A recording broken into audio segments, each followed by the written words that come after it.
Hello and welcome along to the United Boxing Podcast with me, Darren Rees and David Greisman. This is a show that links boxing up across the Atlantic Ocean. Every week we'll be bringing you the top topics across the sport, interviews with fighters, promoters, trainers and boxing insiders on both sides of the pond. We'll be reviewing and previewing the biggest shows in the boxing calendar and identifying the top talent in our respective locations, plus so much more. But I guess, David, the place which we need to start, as this is our first ever episode, is a bit of an introduction, because there's lots of people listening to this on your side of the pond who won't have a clue who I am, and there'll be the same on this side of the pond. So do you mind kicking us off with just a bit of an introduction about who you are, why you love a sport of boxing, how you fit into the sport of boxing, all that kind of themed stuff, which will hopefully make people, come into our world a little bit and just sort of see the world of boxing through our eyes as they listen to us on a week by week basis. I'm happy to, Darren. I am so excited to be doing this podcast alongside you. I love boxing for the same reason that all of the other fight fans do. It is one of the best sports, one of the most exciting sports, as this past weekend absolutely showed us. And the thing that I love about boxing writing is that every fight is like a chapter in history. You have the storylines of each fighter coming in, the twists and turns that happen from the opening bell to the final bell, and how important that one win or that one loss is to the career of that fighter. All of this is why I've been so grateful to cover boxing for the past 20 years. I've written for publications such as Boxing Scene, The Ring Magazine, among other outlets. I've had the opportunity to cover big fights in several countries, and I've interviewed many of the top names of the past 2 decades. It's been a blessing to know that people in boxing and the fans who love boxing, for some reason, they care what I think about what happens in our sport. And so now here we are, and I'm happy to be giving my thoughts alongside you on United Boxing. It's really good stuff, because I think we both obviously come from the same sport, but we've got different disciplines in the way that we fit into it. Because for those who don't know me, I'm a boxing commentator. I work with BBC Radio 5 Live, a national radio station here in the UK, on some of their fight coverage. I do a lot of stuff for Frank Warren's Queensberry Boxing, all of his shows, all of his promotions. I do the undercards on those feeds. And I also produce a lot of boxing podcasts and podcast series as well. One of the most well-known ones which I did was Power Play, The House of Don King, which was about the life and crimes of Don King with Lennox Lewis and Steve Bunce. So I get the privilege of being ringside and being around the fighters and being around the coaches and the managers on a regular basis.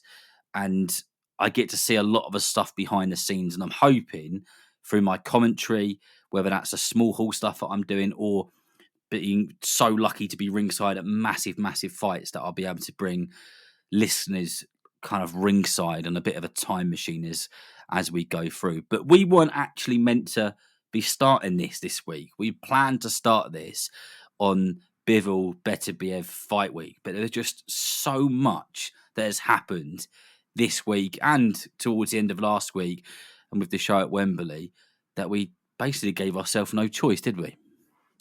Absolutely not. I mean, you were talking about massive fights, and that was quite a massive fight at Wembley in London. I mean, that was a big fight and huge news, with Daniel Dubois absolutely demolishing Anthony Joshua in front of, 96,000 people who got to sing Sweet Caroline not once, but at least twice that I saw on the broadcast.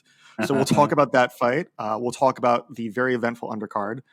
There were some important results from the United States and around the world. We've got more fights coming up this week in boxing, including 3 women's title fights and other top stories. But let's talk about the biggest one of all. Darren, I wrote in my Fighting Words column on Boxing Scene on Saturday, that the day of the fight, that if Daniel Dubois was going to be passed the torch from Anthony Joshua, he would need to snuff out Anthony Joshua's flame. And that's exactly what he did. I mean, from that first big shot to the knockdown at the end of the first round to that huge counterpunch that ended the fight in the 5th. Where were you, Darren, when Daniel Dubois landed the shot heard around the world? So this is a bit of a bittersweet one for me, because I said at the start in my introduction that I do all the undercards and I do all the commentary for all the Queensberry shows. Now, of course, this was a Riyadh season event, which is something which Queensberry are working closely with, as are Matchroom and other promoters now. But I didn't actually get the chance to be at Wembley on Saturday, as much as I would have loved to have been there. And it's only an hour down or up the road from me. So I ended up watching it just at home on the TV. But I've got to say, actually, I quite enjoyed it because they say that the best seat in the house is from ringside, but sometimes the best seat in the house is when you're just sat at home in the comfort of your own sofa with your own favourite drink, just kind of watching the replays and not having to worry about anything. But on the build up to this fight, I barely saw anyone, like whether that was somebody who was working in the boxing world, in the boxing scene, in any capacity, or just a armchair fan, give Daniel Dubois a chance. Of course, there was the odd person, but there wasn't that many people, and I think that's what made this so shocking. And I think the way that Anthony Joshua performed on that night was quite shocking as well. And I want to start by saying this: it's really easy for you and I to point out the things he did wrong. We haven't been in the middle of the National Stadium in England in front of 96,000 people when you've got an 18, 19 stone Daniel Dubois flying at you. So that is one of the first things I'd like to say. And I've got so much respect for these fighters, but a lot went wrong. What do you think went wrong for Anthony Joshua? What were your first and kind of your initial thoughts when you were watching the fight? I think that we can give blame, of course, to Anthony Joshua, but we also have to give credit to Daniel Dubois. So starting with Joshua, or maybe even from our perspective of what we thought Joshua was coming in, he had rebuilt after the 2 losses to Alexander Usyk, but maybe that rebuilding was a bit of a facade instead of a very strong structure. Those wins that he had, it was a decision over Jermaine Franklin. He had knockouts over Robert Helenius, Otto Wallin, and Francis Ngannou. But Dubois had the wins over Hrgovic and Jarrell Miller. These were much stronger wins that allowed him to rebuild from his own loss to Usyk. So I think that Dubois came in with a good game plan. He knew that Joshua could and should be pushed back, that pushing Joshua back would allow or create mistakes from Joshua. The same thing that happened when Anthony Joshua fought Andy Ruiz. In that fight, Joshua hurt Ruiz, started to let his hands go, and left himself vulnerable. That's not what happened here. What happened here is that Joshua had to let his hands go to try to get Dubois to move away. He was more likely to make mistakes, backing into the corner, backing into ropes, leaving his chin vulnerable. And Dubois, with the rebuilding that he had, with the increased confidence, with the great game plan and the great training from his team, was able to take advantage and knock down that facade. So you might have seen this clip, you might not have, but something which has gone fairly viral amongst the boxing fraternity in the UK is a clip from BBC Radio 5 Live's socials, where the former trainer of Daniel Dubois, Shane McGuigan, son of the great Barry McGuigan, who was some fighter himself and a very well respected trainer, he was working as a pundit, as analysis, that kind of technical role as part of the broadcast team.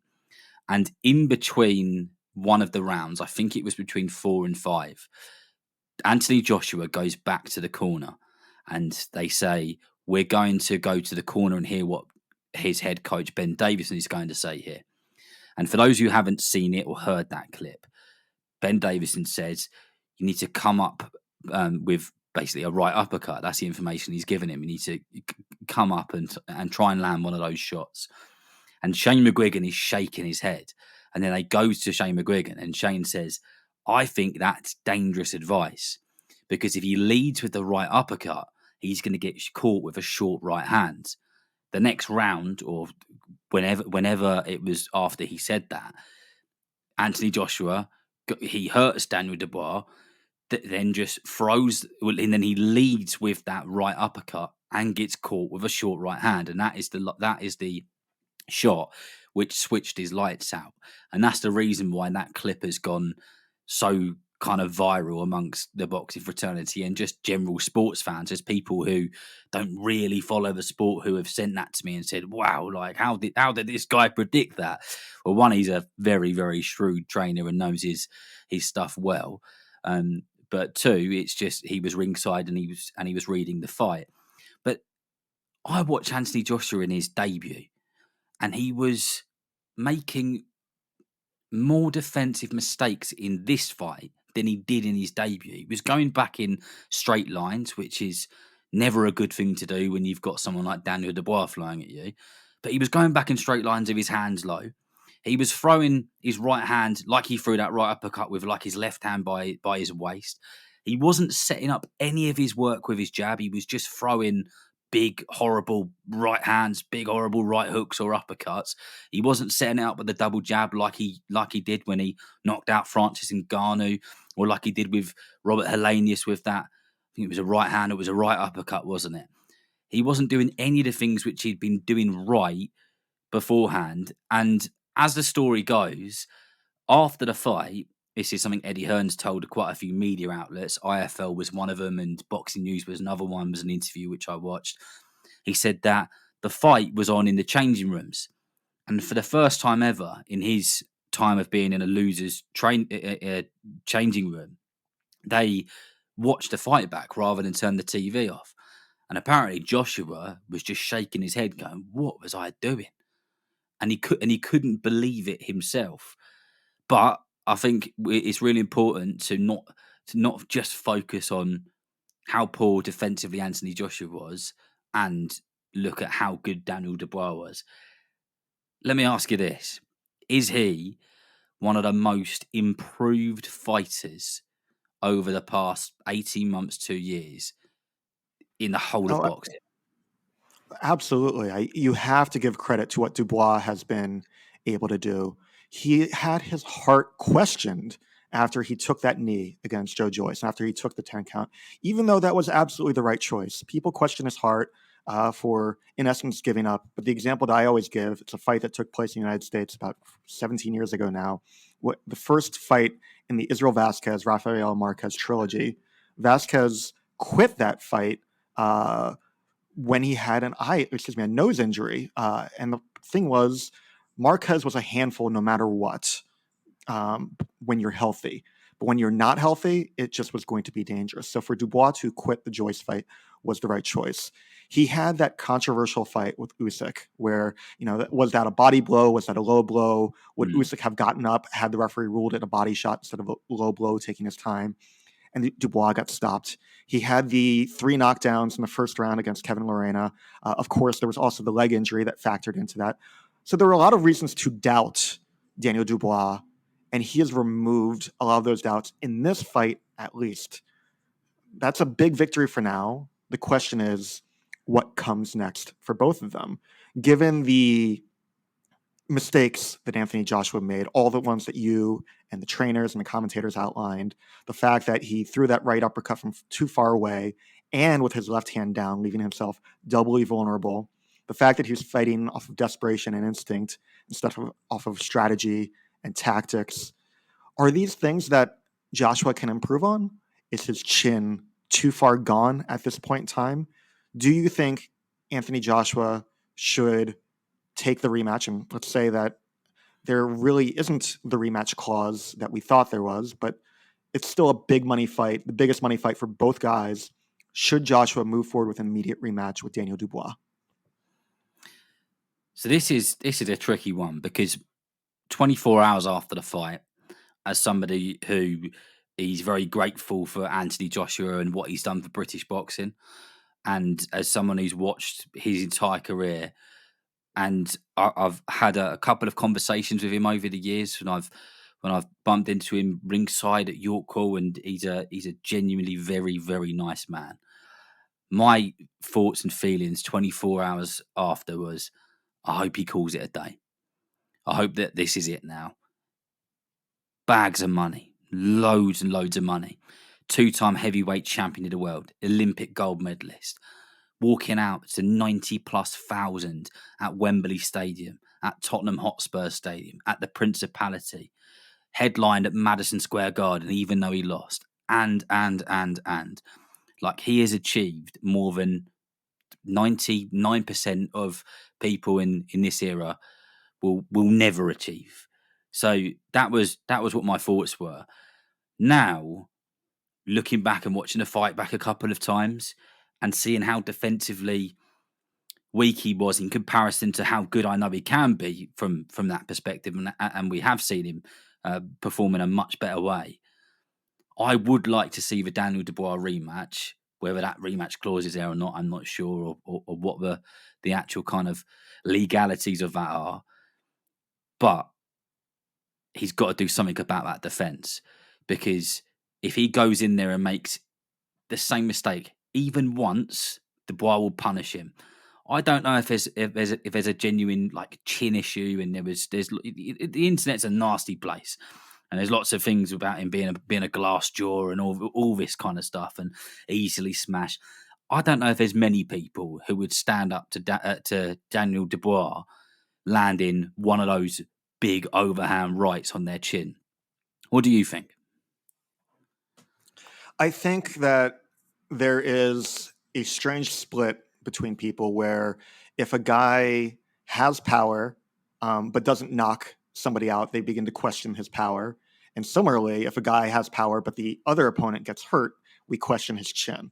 These are heavyweights. One punch can change and sometimes end a fight. Daniel Dubois has big power. With that said, it seemed like every punch that Dubois was landing was hurting Joshua. And so it's rational to question, one, Joshua's chin, but also the way that he handles himself or isn't able to handle himself when he's hurt. He never really recovered from the concussion or whatever damage he took with Andy Ruiz in that first fight. And I don't think he ever fully recovered against Dubois. He was hurt against Vladimir Klitschko. And in my opinion, I feel like Klitschko really let Joshua off the hook, let Joshua recover, and allow Joshua to come back and score that stellar come from behind win in what was then also a passing of the torch. This fight, this first round, really reminded me of the first fight between Lennox Lewis and Hasim Rahman. The big, surprising upset that Rahman scored against Lewis. And the reason I was reminded of that was that one of the big right hands that Dubois landed was when Joshua was moving along the ropes, but not out of range, left his chin vulnerable. And that's the same place that Lewis was when Rahman landed the big knockout blow in Africa. Lewis, of course, came back and was able to knock out Rahman to end that rivalry, to regain the heavyweight championship.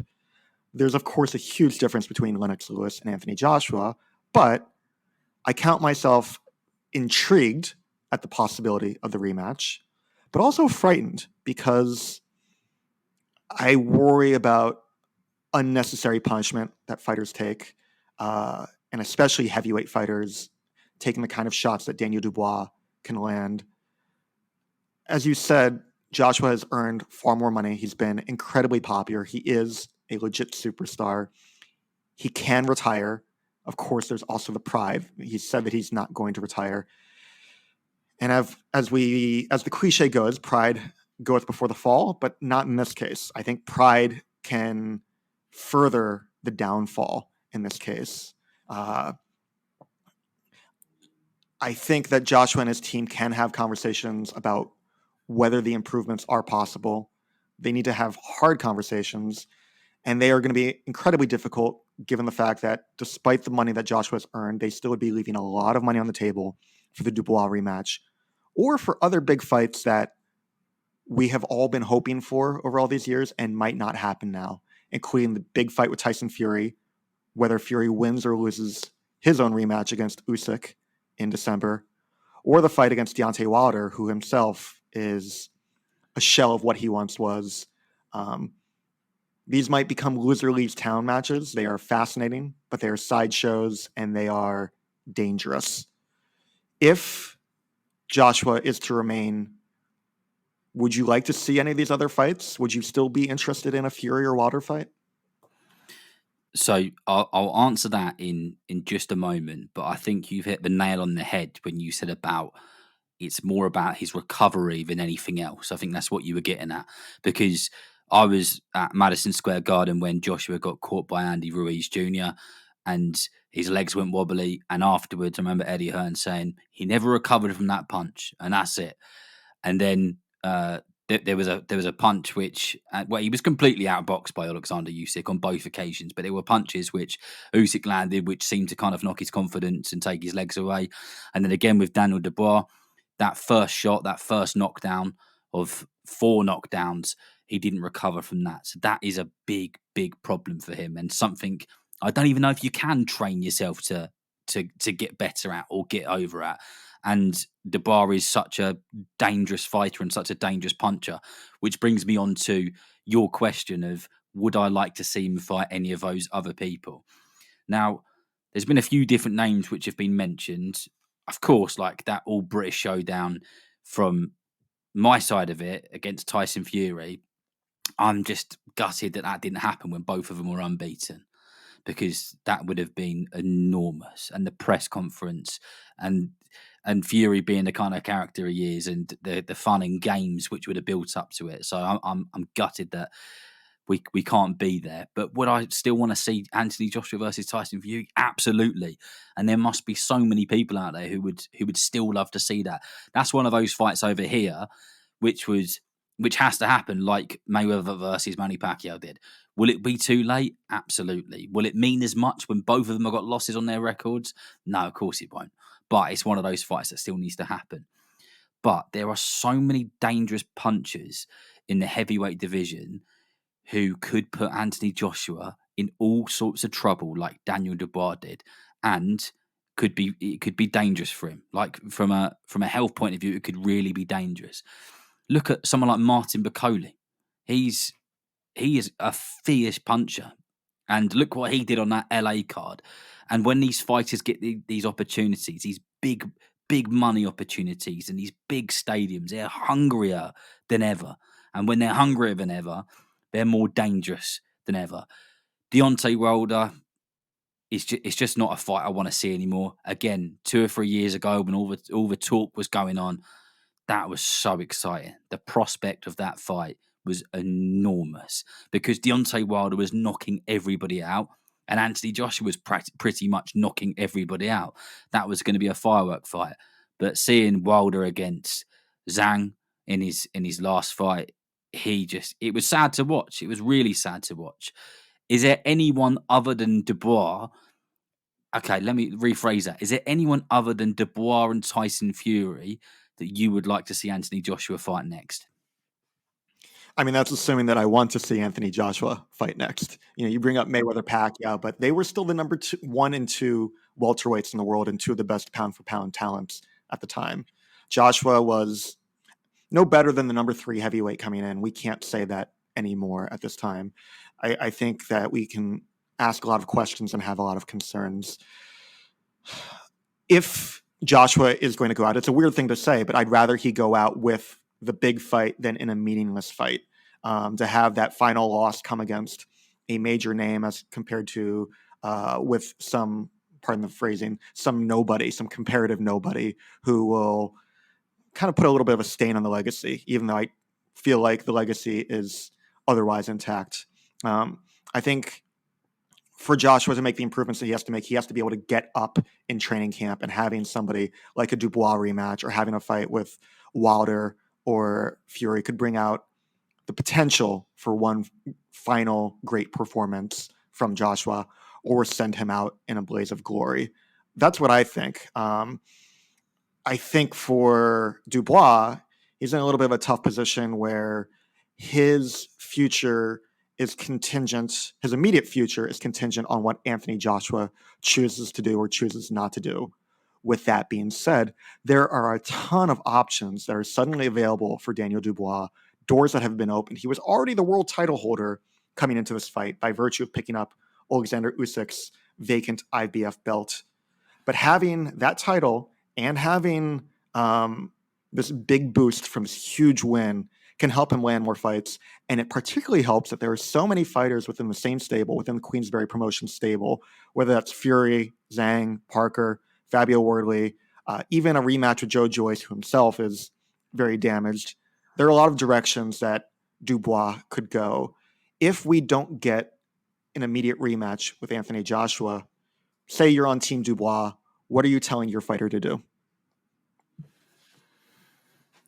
It's a bit of a horrible and a fantastic situation for Daniel Dubois to be in, isn't it? Because he is dependent on what Team Joshua decide to do. If that is the case with the rematch clause is 100% true, and that's the control which they have. But the world is his oyster. The opportunities which he's got, they just need to. I think they need to box clever.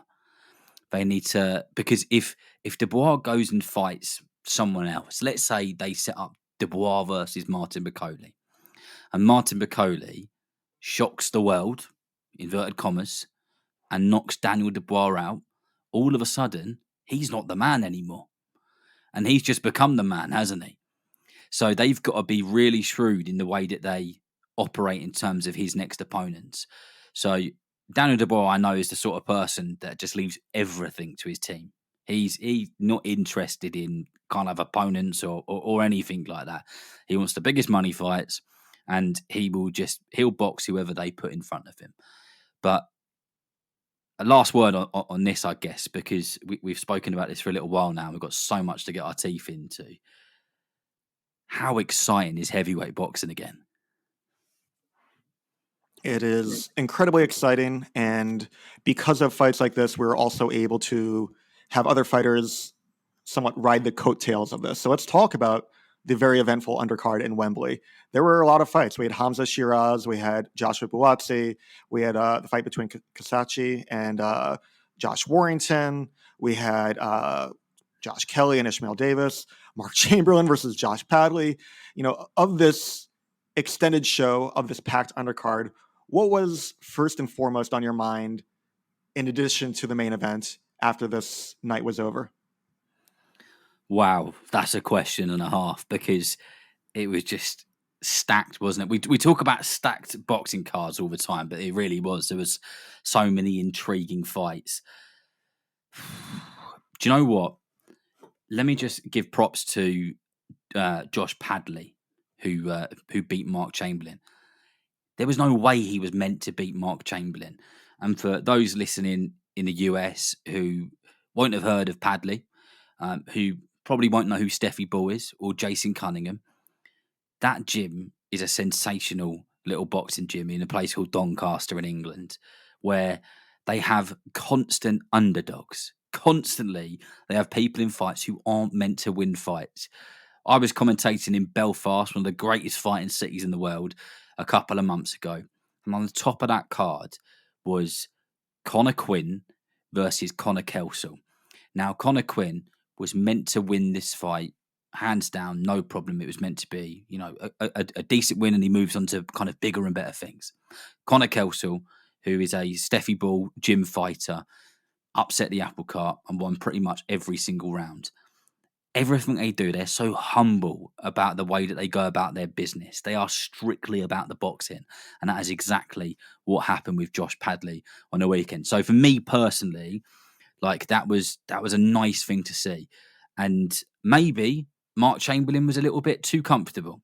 He's gone from boxing fairly deep on the undercard of these Queensberry shows, and then all of a sudden Turkey Al Sheikh has shown a little bit of admiration to him, and he's obviously got a few quid now. He's got some money, and he's being put onto these mega shows. But yeah, I guess that's one of my first ones. What about yourself? Well, I think that that's a good choice. I mean, Chamberlain was in many ways the A side. He had been featured regularly on shows, Turkey Al Sheikh shows, and there were discussions that had Chamberlain won this fight over Padley, he was going to be moving on to a world title shot versus Denis Beranchyk. And then just looking at their records on paper, Chamberlain had been in with the better opponents. His recent wins, his opponents had records of 23-1, 17-2-1, 16-2.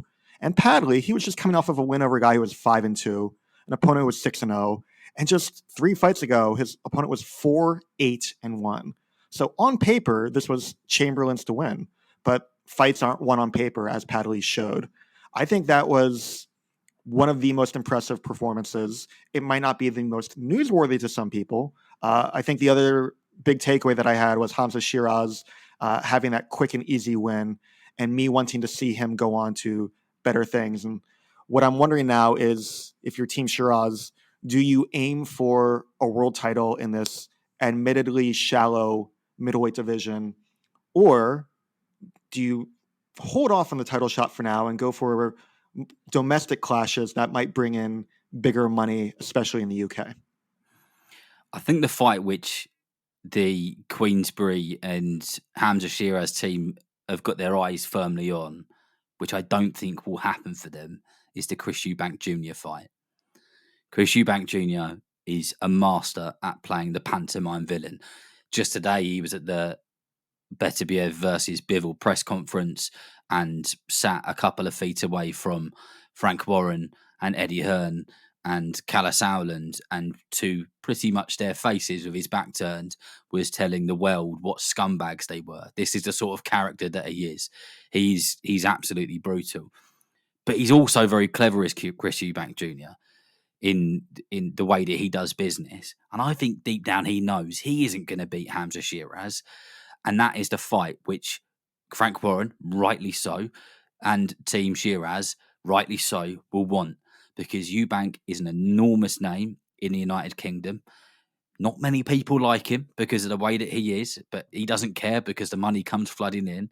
And they know, and I really believe in it as well, that Hamza Shiraz could make light work of Chris Eubank Jr. Don't think that's going to happen for them. So I think they need to maybe have another couple of domestic fights, keep building up that resume of knockouts, of stylish stoppages. And Tyler Denny's a good fighter, really, really good fighter. He beat a guy in the UK called Brad Ray, who's an exceptional fighter. And the fact that Hamza Shiraz made light work of Tyler Denny, and I feel a bit awkward and a bit horrible saying that, but he did, makes me realise how good he is. What's your thought process when it comes to him? I think that there's no rush, given the fact that your options are Arislandi Lara or Janabek Alan Canoli. These aren't huge fights, or Carlos Adames is the other title holder at middleweight. So if you're thinking long term, you can build him up with these domestic fights against other European opponents, build him into a star. And given the way that Shiraz has been fighting, he can become a big star. He scores these big knockouts. He's looking good so far, admittedly, against this tier of opponents. But he's young. He has time. If the worry is that he's going to grow out of the middleweight division, well, there are worse things than winding up in that packed super middleweight division full of big names as you are growing into your body, as you are closer to hitting your prime. I think that's the way to move forward. I'm not really excited about any of the title fights right now, but I do know that Shiraz is high enough in the rankings that he could easily land one of those title fights next. So that was what I took from that fight. There was much more on the undercard. We can just very quickly run through some of these potential storylines, and feel free to jump in and add your thoughts on them. But Joshua Buatsi, his win, he's similar to Shiraz. He's high enough in the rankings that he could have a title shot versus the winner of Beterbiev and Bivol, along with guys like David Benavidez and David Morrell, who are also in line. So there's that. Kasachi, he could be moving out of the 130-pound weight class up to 135, or he could stick around at junior lightweight, super featherweight, and take on his mandatory challenger, Eduardo Sugar Nunez. I noticed that Warrington, after his defeat, he laid down his gloves in the ring. So there's a question of whether he might be retiring after a pretty good career that he's had. And then, of course, there was Josh Kelly taking out a late replacement. So of those, what are the biggest or most compelling storylines for you? I've been really lucky recently to work with Josh Warrington and with Anto Kakachi. They were both my co-commentators on separate events. Josh Warrington has had a wonderful career. He's proved people wrong over and over again. There was times when I completely wrote him off. I thought Lee Selby would wipe the floor with him. I thought that Cole Frampton would wipe the floor with him. He shut me up good and proper twice. He's been one of those fighters who you could say has overachieved.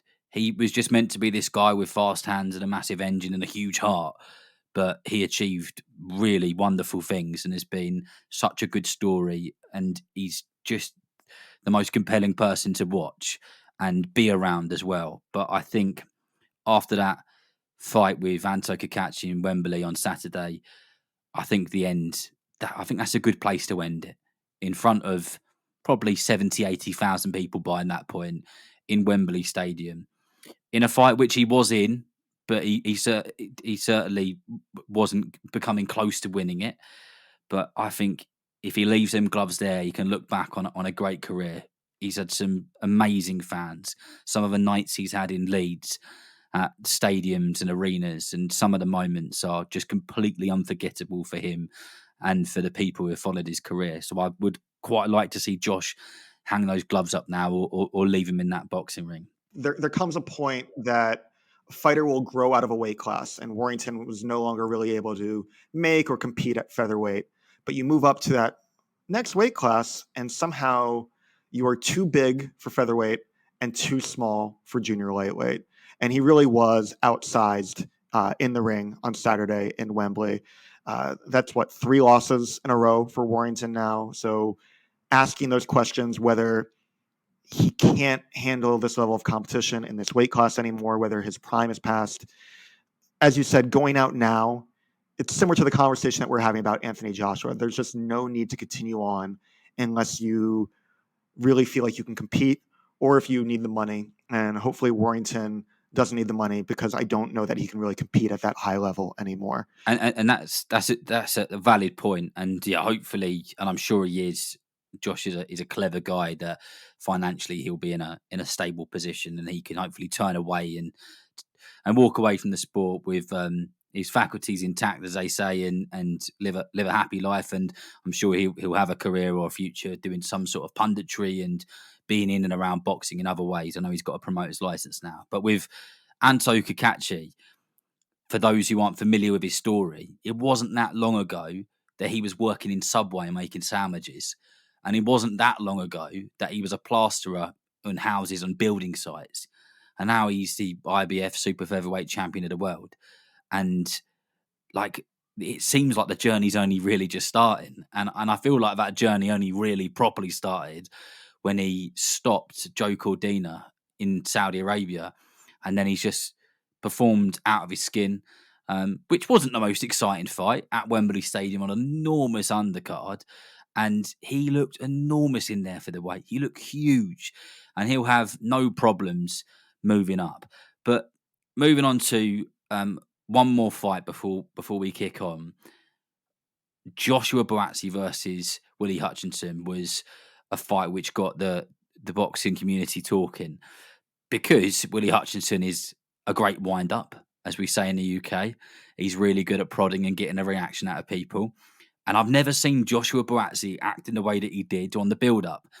So people might have seen this, they might not have, but when they did the kind of across-the-table sort of build-up talk with whoever it was he was running out, whether it was Dev Sani or Addy, afterwards, when they stopped filming, but they were actually filming, Buatsi said, "You're doing a lot of talking." And he was really wound up, and I've never seen him like it. So the kind of build-up to that fight got people excited to see how it would go. I thought Joshua Buatsi boxed really, really well, and I thought he won a lot more rounds than some of the judges gave him the decision on. I think one of the first cards which were announced was 113, 112 in favour of Willie Hutchinson. And I've kind of sort of threw myself backwards, like, wow, what? Like, is that right?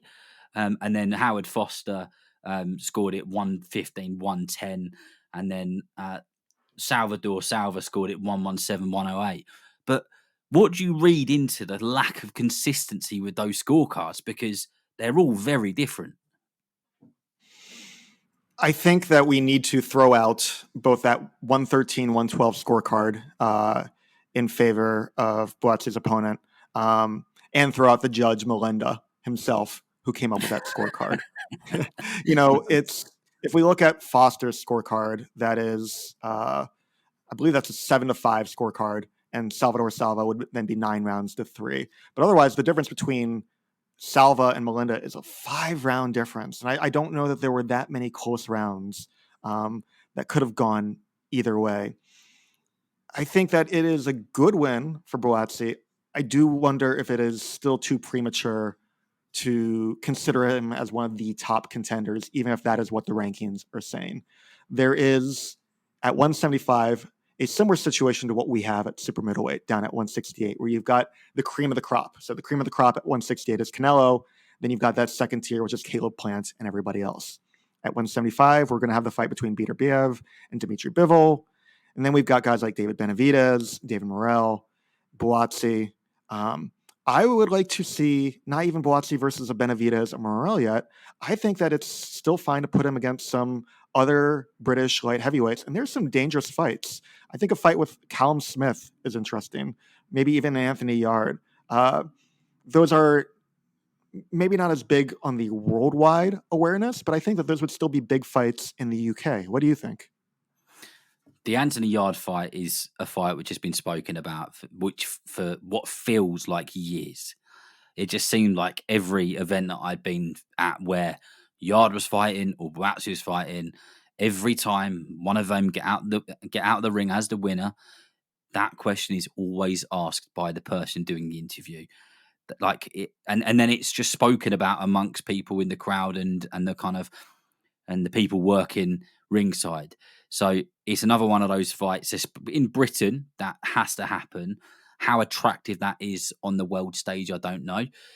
But with what's going on with the Riyadh season events and so on, they seem to be able to make fights which didn't seem possible before, obviously because of the money which is on the table. Shall we move on from Wembley? Yeah, I mean, I think we can get into other stuff, and it just the amount of time that we've spent talking about Dubois versus Joshua in the undercard is because these were big stories and a lot of fights going on.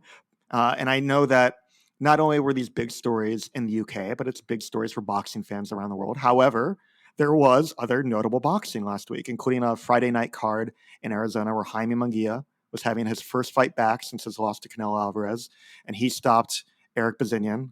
We had a heavyweight prospect, Richard Torres Jr., who won, I believe, the silver medal in super heavyweight in the 2020-2021 Olympics, was on that card. But I thought that it was a decent performance for Munguia. I thought Bazinyan, who had struggled in his previous fight, looked better this time around. Munguia was able to handle it, come back, and get the stoppage win in the 10th round. There's talk now that Munguia could be coming back and having a homecoming fight in his native Mexico in December. I think that's the right strategy. We were just talking about how we've got these layers at super middleweight at 168. Munguia is not going to be fighting Canelo again. We've got this second tier. And so if you are Munguia's promoter, and Munguia is in a strange position right now where he had been co-promoted by Golden Boy Promotions, by Oscar De La Hoya's company all this time, but just appeared on a top-ranked card. So I don't quite know what the ins and outs of this relationship are, but there's the potential for multiple options that are now available to his career. Top Rank is also working with the Canadian promoters for Christian and Billy, another up-and-comer at super middleweight, who's about ready to face a fellow top contender. Golden Boy works with DAZN, and because of that, we have the potential for fights with Edgar Berlanga. Think about if we have another Mexico-Puerto Rico clash, but this time it's two guys who are very fan-friendly and perhaps on similar levels, Munguia and Berlanga. And then there's another guy that Eddie Hearn is working with, Diego Pacheco. So there's a potential for plenty of fights at 168, and that's not even mentioning Caleb Plant, Trevor McCumbee, this wonderful second and maybe second and a half tier at 168. I think it's a good idea to keep Munguia busy, to build him up into a big star. Canelo is not going to be fighting forever. And so even if Munguia never has the talent to reach the levels, the accomplishments of Canelo Alvarez, he can become a sensation for his country, and because of his style, must watch for everybody else. I'm not certain if you saw that fight, but what are your thoughts on what's next for Munguia and the super middleweight division. I didn't see the fight, but I guess this is one of the things which I want to delve into, and this is one of the things which I like about the theme of our podcast, with you being in the States, me being in the UK, is we can get each other's perspectives on behalf of UK and US boxing fans. Now, I'm not speaking for everybody here, but how much of a big deal at the moment is Munguia in the States? And I'm sure he's a big name in Mexico. But in comparison to some of those other names which you mentioned in the super middleweight division, like, is he becoming a bit of a household name? Have they done a good enough job for him yet? Because I guess that the kind of outcome of that will determine how likely he is to fight who and when, and how they'll kind of plan the rest of this year and next year in terms of opponents. I don't think that Munguia is a mainstream star yet, but in pro wrestling, there's a term called the rub, where you put in an up and coming talent with the champion or the more popular wrestler, and by virtue of sharing the ring, they become more popular themselves. Munguia's been around for a bit. He's fought a lot in Mexico. He's also fought a lot in the United States. And the United States is not just one demographic. There's a lot of Mexican American fight fans in this country. So by virtue of being in the ring, going the distance with Canelo Alvarez, he got the rub there. He fought in Arizona, which has a significant Latino population. I think that's a great idea, again, and putting him back in Mexico. These will all make him more of a draw, which makes it easier to make these bigger fights happen. You were talking earlier in our episode about how much fun the heavyweight division has been. By having money come into that division, more fights are able to be made. By having a star like Munguia, we can have some of these guys who might be balancing that risk-reward ratio take more risk because they recognize the reward of stepping in the ring for the money that Munguia will potentially be bringing in if he becomes a bigger star. I just wonder whether I don't think, from what I've seen, and I haven't, followed his career really closely, but I wonder if, in a lesser way, he can kind of follow the path which Canelo did when Canelo lost to Floyd Mayweather, because that almost seemed to be when Mayweather retired or started to get towards the end of his career. It just seemed that we started to hear more and more about Canelo Alvarez, this Mexican guy who was good at pretty much everything and had turned pro at 15, 16 years old in Mexico and blah, blah, blah, and all that kind of stuff. And I think a lot of, just a personal opinion and from kind of my viewing on the outside, I think how well Munguia's career will go and how much his profile will raise and who he fights in terms of level of opposition will dramatically change when Canelo hangs his gloves up. Do you think I'm right in saying that, or do you think I've got the wrong end of the stick? I don't think he needs to wait for Canelo to hang his gloves up, because I know that the rest of the super middleweight division has recognized that they cannot just sit around and wait for Canelo to fight them. Canelo chooses his own path. That's why we didn't get the fights between Canelo and David Benavidez, which was the one that we wanted these past few years. And even a fight with David Morrell didn't happen, wasn't really called for as much. So I think we're going to have kind of a battle underneath the king or queen, people who are trying to be in that line of succession coming forward. I do know that what Munguia is doing, and what we haven't mentioned, is his fight of the year in 2023 against Sergey Derevyanchenko. He's becoming must-see. So Canelo was must-see because of his talent, because of what he was doing. Munguia is must-see because he's fun to watch. I think back to, you look back at the fight between Arturo Gatti and Mickey Ward that started the trilogy. That was supposed to be a retirement fight for both of those guys. And yet that was a main event on HBO with a raucous crowd because people knew that it was going to be fun. Munguia is better than Gatti or Ward. He is entertaining to watch. Again, he might never be as skilled that he can dominate at 168. But while he's here, let's enjoy him and let's make these fights and see how this division continues to shake out. That's the big news in the US for this past week. What else has been going on in the UK? Well, the Joshua versus Dubois fight week kind of absorbed everything, and any story which was going to break or even did break just kind of became old news pretty quick. So there hasn't been bundles of things which have happened outside of Eddie Hearn and Turkey Al Sheikh and Frank Warren and Anthony Joshua and so on. But one of the things which was quite interesting is a picture appeared on the internet of Conor Benn, his father Nigel Benn, who I'm sure many people will be familiar with and would have watched his fights with Turkey Al Sheikh, Frank Warren and Eddie Hearn.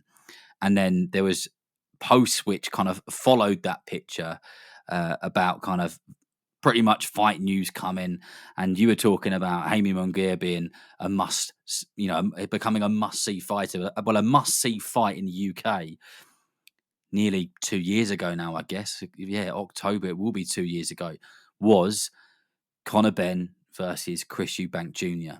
And I'm sure many boxing people had seen lots about that around Conor Benn failing a drug test, and he's been out of the ring on and off pretty much ever since. He did have a fight over, I think, in the States where he boxed on a card in New York, but he's had some troubles outside of the ring, shall we say. How big was that news? Because what I'm getting to is it looks like that fight's going to happen. I know Eubank Jr. is going to be fighting on this Beterbiev versus Bivol card on October 12th for this the Riyadh season event. But after that, it looks like they are teeing up Conor Benn versus Chris Eubank Jr. How big do you think that sits, or how much of a story is that in the US, and how much of the kind of Conor Benn and the potential failed drugs test stuff went on, and how did it fill your news lines on your side of the pond? Well, unfortunately for Conor Benn, I don't think that he's gotten much of a crossover into the mainstream boxing fans here. And among casual fans, that drug test is the predominant storyline. The belief that not only was he using performance-enhancing drugs ahead of this canceled fight, but that he might have been using it for some time. And so people call into question what he's accomplished. As you said, he did have 2 appearances in the United States. He fought in September 2023 against Rodolfo Orozco, and he fought in Vegas earlier this year in February against Peter Dobson. None of these have really made him a household name yet in the United States. But if he was to face and defeat Eubank or some other notable fighter in or around his weight class, I think that there would become greater awareness.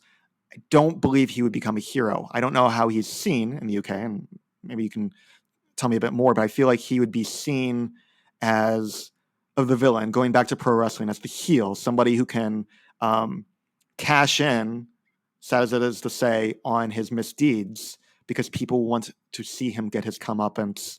So Conor Benn, before all of this stuff happened, was building himself to be a very big name, not just in boxing, but in sport in the UK. And he was becoming a very familiar face. In England, we've got like the big breakfast show in the mornings called Good Morning Britain, which has got millions and millions and millions of viewers. It's like Conor Benn would appear on that with his father, and he would somehow be absolutely everywhere. So like they were building him to be an enormous star. But since that perceived performance enhancing drug test failure, his kind of stock has gone down dramatically, and there's lots of people who don't believe that he's innocent, and it hasn't done him any favors whatsoever. And there's lots of people who have said that they won't watch him in a boxing ring, from now on, and they will. It'll build back up again, and I don't think it'll ever be forgotten. This whole performance enhancing drug scandal, should we call it? And he obviously still pleads his innocence, and I don't know enough about it to delve into that topic in detail or be able to give accurate information. But I'm sure most people have seen the headlines and read the stories which we have. But if that fight comes about, I genuinely think it's a sort of fight with the right promotion, with the right money, that could comfortably fill up an arena, and potentially even potentially even a stadium. But talking of arenas, there's been a show announced in Philadelphia, isn't there, for Boots Ennis in November? There has, and it's a bit of a mixed blessing. Boots Ennis is going to be having the rematch that nobody except for Karen Chukhadzhian has called for. So Ennis had defeated Chukhadzhian a little bit back, and somehow, by the IBF's eternal wisdom, they've named him the mandatory challenger. Boots Ennis had been hoping to make a unification bout against the likes of Brian Norman Jr., and when that deal was unable to be made, and there were plenty of headlines where Eddie Hearn was talking about those failed negotiations with Norman's team asking for more and more money. Boots basically has been forced to do this rematch. I don't know anybody in the United States who's looking forward to that unless Boots can score a quick knockout. Last time the fight went 12, that wasn't Ennis's fault. But the more exciting news is what's on the undercard, and that is Jesse Bam Rodriguez, the new king of 115 pounds. One of the breakout stars of the past couple of years is facing Pedro Guevara. And I know that a lot of people might not be as familiar with Guevara, but Guevara has earned this shot. He is not only the interim title holder, which gives him a mandatory shot at Jesse Rodriguez's WBC belt, but in recent years, after his split decision loss to Carlos Cuadras in 2023, most recently, Guevara won a split decision over Andrew Maloney. He went down to Perth, Australia to win that fight. This is potentially a very good fight. And if Bam Rodriguez wins, that means that he'll have beaten Juan Francisco Estrada in that stunner of a victory earlier this year and beaten Guevara. So that is a very good year, and will continue to build momentum toward what other fights we might get for Bam in 2025.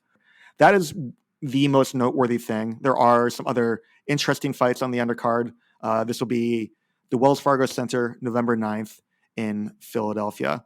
That was the big news for a fight that was announced. But going back to arenas and going back to some of what happened behind the scenes at Wembley Stadium, there were a couple of storylines of note. One was that Eddie Hearn had a bit of a disagreement with Devin Haney, and the other was a little bit of navel gazing, was some controversy over journalists who had been credentialed to cover the fight and then found out that they were not going to be allowed to go in. Let's start with Hearn versus Haney. What was your take on what happened there?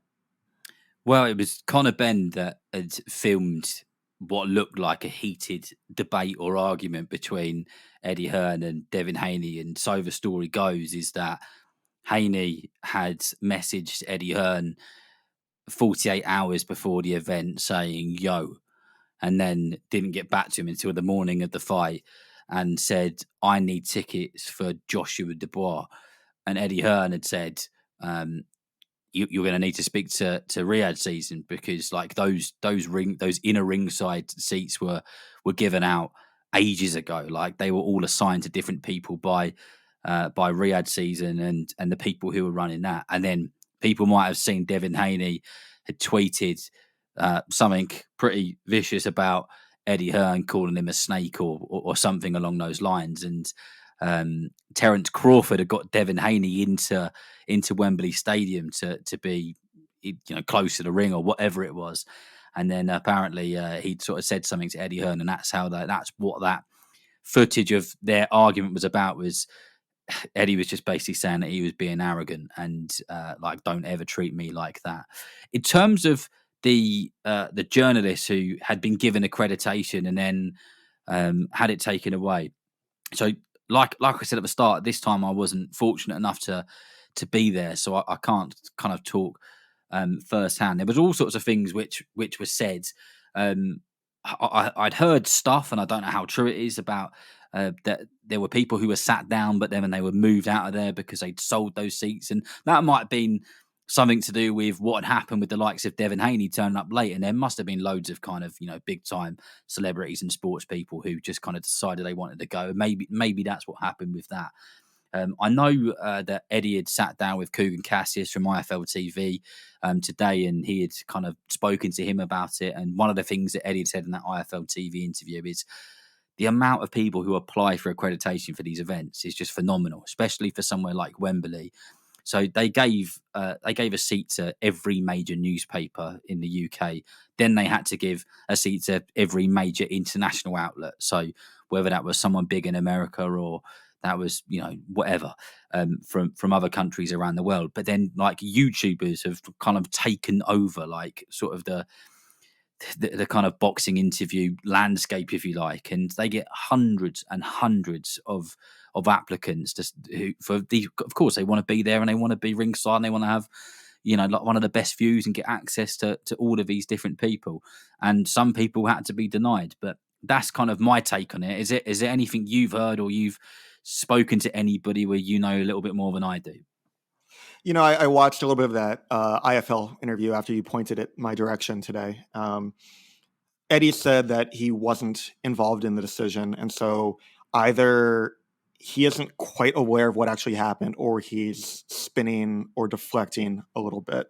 There were, of course, a lot of journalists who wanted to go to this show, and there has been a proliferation of people who are doing video content. I'm reminded of what had happened. I think I was the vice president of the Boxing Writers Association of America when Mayweather-Pacquiao happened, and there were a lot of complaints about members and non-members who were hoping to be on press row for this huge fight, but were instead put in kind of an auxiliary room where they were to watch what was going on.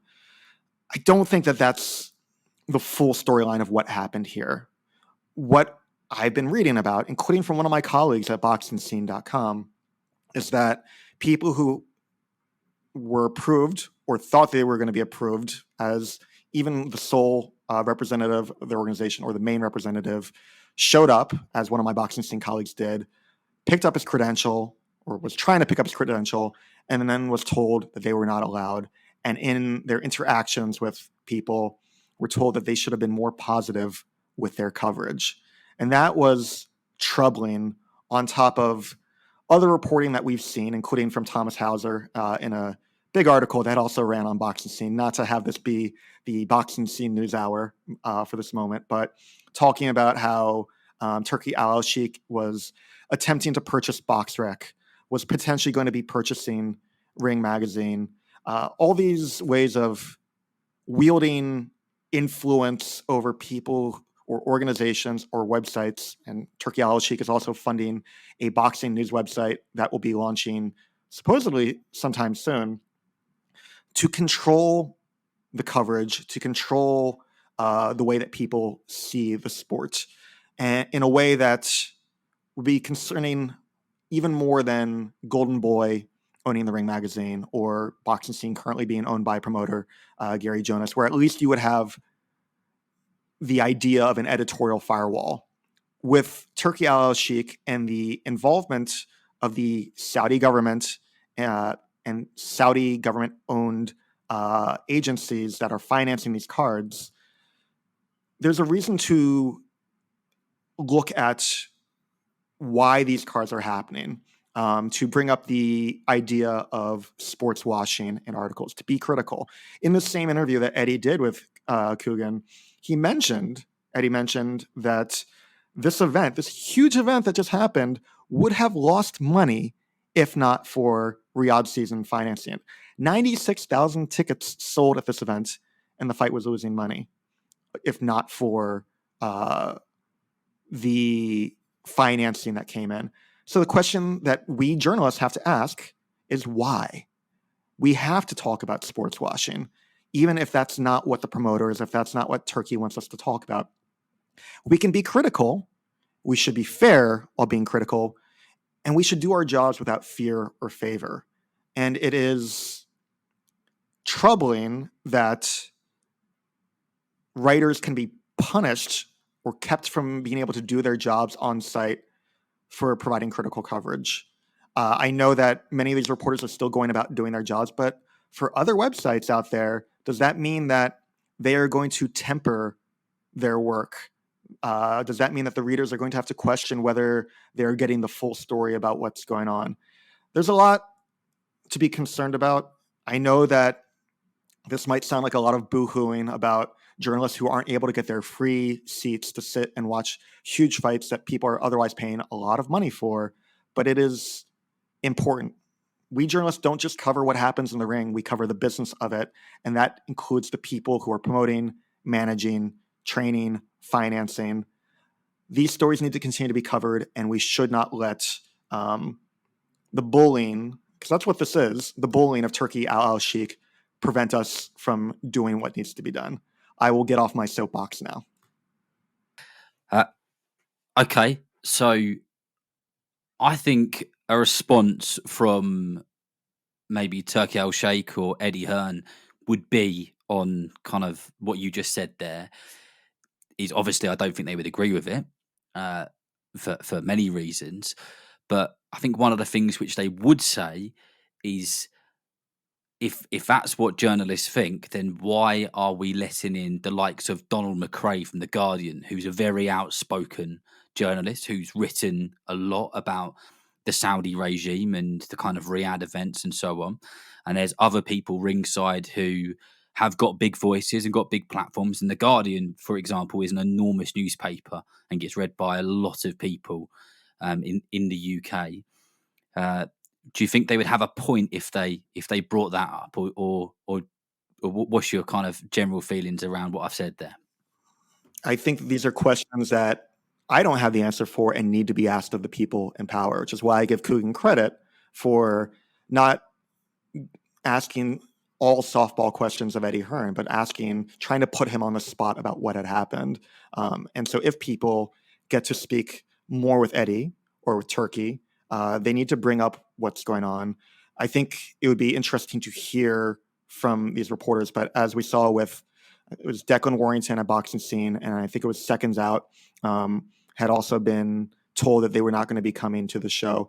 I want to know more about these interactions, but on the surface of it, we can't just take it in isolation. We also have to take it in the fuller context of the control that Turki Al-Sheikh is trying to exert in the sport, up to the point that when a Canelo or a Tim Tszyu is saying, well, hold on, I need to consider other things or try to do things my way, they become persona non grata. And so if reporters are not being as fluffy with their coverage, if they are not falling in line, yes, there still might be Donald McRae's great writer, tremendous publication who let it in, but that doesn't negate what is going on. Boxing is a sport with big names, big egos, big decisions. It's certainly not a simple place to operate in, and that moves me on to something which is happening your side of the ocean rather than my side at the moment, and that is the talk of Dana White not just talking now, but walking the walk of him getting into boxing. Now we've seen pictures of him and Turki Al-Sheikh at UFC events and so on, and I don't know where this ends or how it looks in the future, but Dana White has spoken a lot about becoming a boxing promoter. And I think you had mentioned to me in one of our previous conversations that there's the odd boxing show on UFC Fight Pass. Now he's talking about it in a very real way. What's your gut feeling when you read or you hear that? A mixture of excitement and concern. I think that there have been so many networks, HBO and Showtime in particular, that have left boxing, promoters that have gone by the wayside or who have really contracted and are not as big as they once were, that having more fights available to U.S. fight fans is a good thing.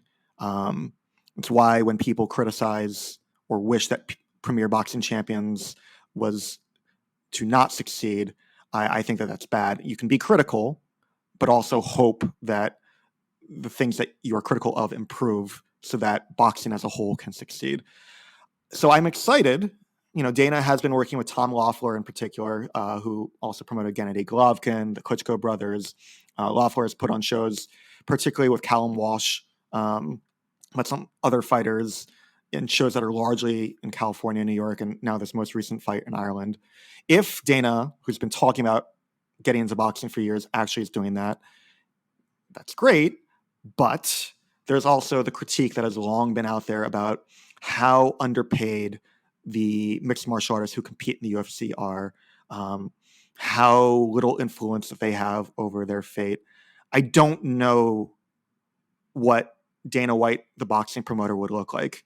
We can conclude, we can assume or presume that it would be similar to what he's done in MMA, but we don't know just yet. And we also don't know whether this would be Dana White on his own, Dana White with the backing of the other owners of the UFC, Dana White with the backing of Turki Al-Sheikh. It is a story that we need to continue monitoring. And going back to what we were just saying, we do need to ask the tough questions and continue to check back, even while, I don't want to say keep an open mind, but just to follow this storyline with where it goes.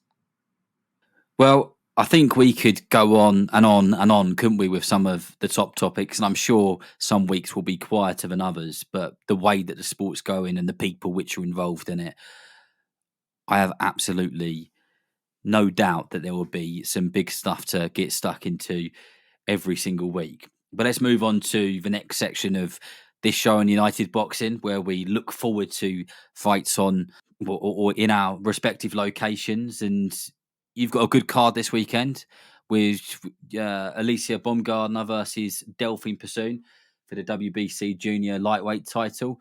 And also you've got Sandy Ryan versus Michaela Mayer for the WBO Welterweight title. Some good stuff happening your side. Indeed, two broadcasts headlined by women's title fights, both taking place this Friday. Baumgardner is the undisputed champion at 130 pounds. And you and I were just talking about Conor Benn earlier and drug tests. Well, Baumgardner had failed a drug test after her 2023 win in a rematch with Cristina Leonardo. This will be her first fight back.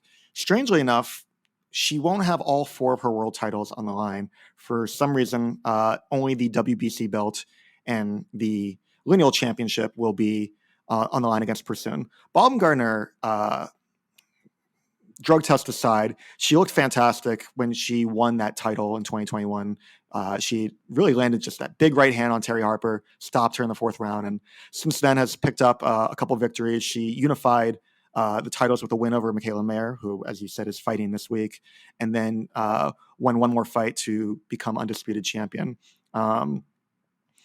I think that this is the way for her to move her storyline forward. I don't know how much this failed drug test will linger with her. The WBC had ruled that it wasn't intentional usage.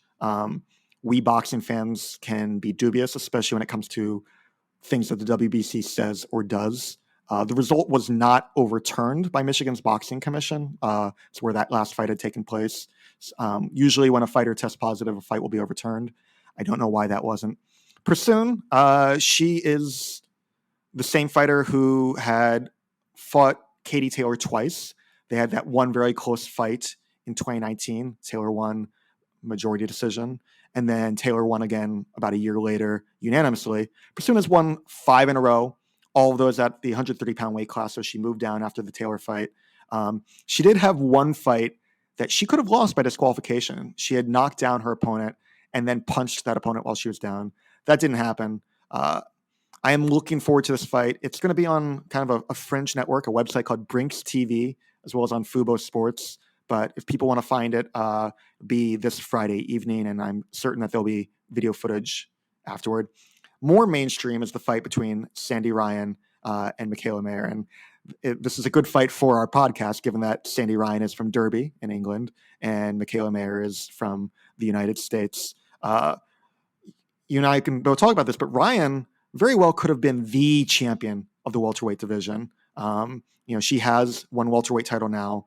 Michaela Mayer is a former 130-pound title holder. As I said, she lost 2 of her belts to Baumgardner and has since been moving up in weight. That Sandy Ryan fight, so she had fought Jessica McCaskill, who had unseated Cecilia Brækhus as the true champion of 147. Sandy Ryan fought her, and a number of people thought that she deserved the win. Instead, now McCaskill lost that throne to Lauren Price.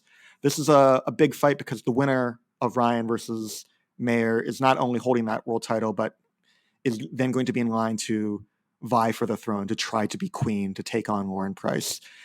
I know this fight is taking place in the U.S., but how much attention are people paying attention to it? How much attention are people paying to it in the UK? It's a good question. I don't think people are paying attention to it enough. And Sandy Ryan's a good fighter. She comes from good pedigree. If you aren't that familiar with her listening in the US or in the UK either, she was a former Team GB boxer and a very good Team GB boxer as well. Got a very aggressive style, and I think she's got what it takes to beat Michaela Mayer. And the fact that got the opportunity to do this in the theatre at MSG in New York is a massive opportunity, and one which I think she'll take with both hands. And like you rightly said, there's a lot on the line there. Are people familiar with who Sandy Ryan is where you are? No, I don't think so. If they are those of us hardcore fans who have been watching the Matchroom cards on DAZN. So I think that for the American audiences who have seen a lot of Michaela Mayer on ESPN, especially during the pandemic when she was a mainstay, they might think that Mayer is favored, and they may be shocked if and when Sandy Ryan comes out with that victory. Michaela Mayer is a name who is not massively known in the UK, but is known enough. She's had a couple of quite big fights over here against Tasha Jonas, which was earlier on this year. And then one which I was lucky enough to be ringside for was her fight against Alicia Baumgardner, which was on the undercard of Savannah Marshall versus Clarissa Shields, which was an all-women's card with 20,000 people in the O2 Arena. So she's built up a big enough name. But no, this fight hasn't grabbed hold of people like it maybe should do, and it could be really entertaining watching. But we've got another women's world title fight this weekend. So Rhiannon Dixon versus Terry Harper. Earlier on in the show, I spoke about Steffi Bull and that gym, and I spoke about Connor Kelson. We spoke about Josh Padley. So Terry Harper, who I'm sure lots of people will be familiar with, she's a Steffi Bull fighter, and maybe she's coming towards the end of her career now. In all fairness, but once again, don't be shocked if she wins this one. Rhiannon Dixon is trained by Anthony Crolla, who people in the States, I guess, will be familiar with because of the world title which he held, and probably in a bad way, maybe more famous for that fight which he had with Vasily Lomachenko. But Crolla's turning out to be a very good coach, and Rhiannon Dixon's got a good story as well in the fact that she worked for the National Health Service over here, and wasn't that long ago that she had the ability to, that with a financial backing, to be able to turn over as a professional athlete properly and be a full-time professional boxer, which is madness, but it just shows the depths of women's boxing as it is currently. But we hope that in the future that will build and become better. And then also, I guess the kind of one fight to mention really is Charlie Edwards, a former world champion, versus Thomas Asomba, is on this weekend too. And that is a Channel 5 show for those listening in the UK. Thomas Asomba is one of those fighters who seems to have been around forever, and his only losses have come against pretty decent opponents. But what makes this quite interesting and a bit spicy is Thomas Asomba is actually managed by Charlie Edwards' brother, who is the fairly well-known Sonny Edwards.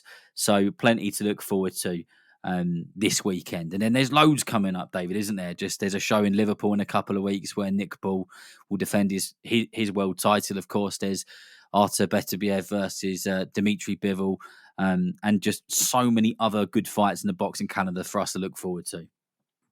Oh, absolutely. We've ended, or are ending, September with a bang, with this fight at Wembley, with the Munguia show in Arizona, the 3 title fights this week.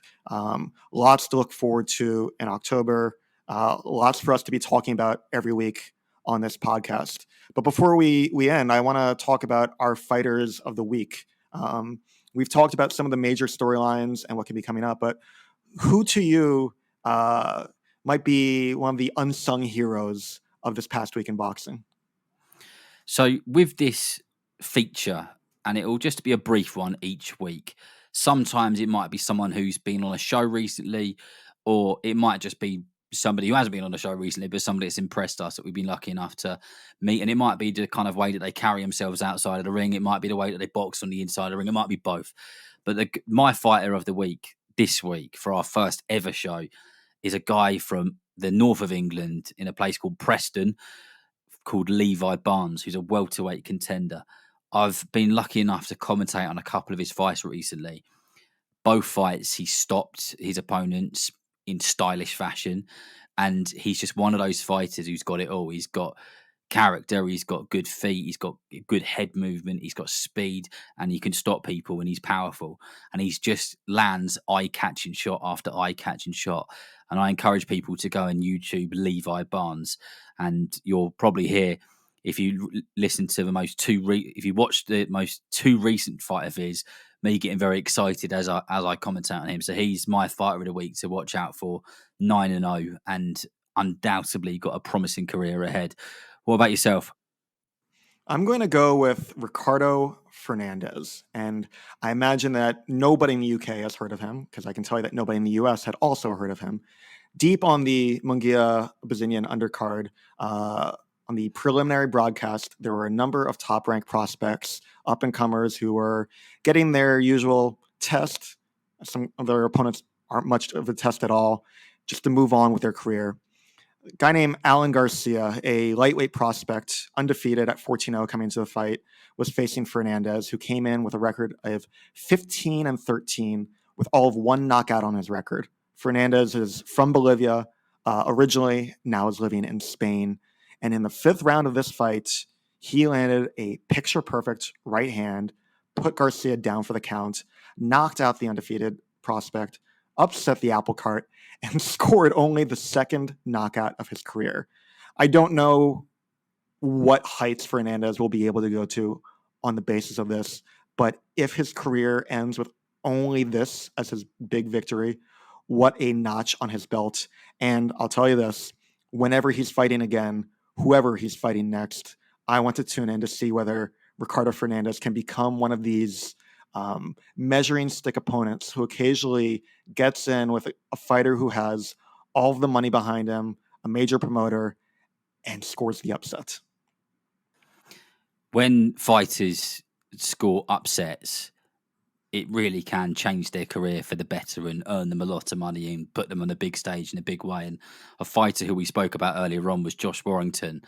And when Mauricio Lara came over, an unknown Mexican who nobody had heard of, and then scored that vicious knockout victory, look what that did for him. So when these fighters can do that, whether they're getting an opportunity as a headliner or on the undercard, it can make them exciting and must-watch fighters, can't it?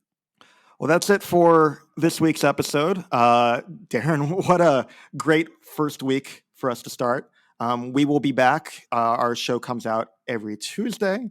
And as you mentioned, October is going to be huge for fights. We will be talking with a lot of the big names in boxing to preview those fights and to discuss some of the other major news going on. If you want to follow us in the meantime, I'm on Twitter at FightingWords2, and you can also follow the podcast itself at United Boxing Pod. Darren, how can people follow you? Yes, you can follow me on Instagram, or on X as it's known now as at Darren Rees _ that's REES. Everybody in my life has always got it wrong. So yeah, if you just search that, I'm sure that you'll find me. And also just get involved. If there's a subject or a topic or something you want us to speak about, then just tweet one of us, tweet the podcast, get in contact and let us know what your thoughts are. And maybe it's some of the stuff which we discussed earlier around media accreditation, or is Turkey Al-Sheikh doing good things for the sport? Is there things that you're concerned about? Whatever that subject is, then please do get involved. And I hope that you've enjoyed the first ever episode of United Boxing. We could have made this 2 or 3 hours, I know that, and there were plenty on our list that we didn't touch. And I'm sure some weeks will be a bit longer and other weeks might be a little bit shorter. But any final words before we sign off? Just grateful for this opportunity. Thank you to everybody who listened, and we'll see you next week.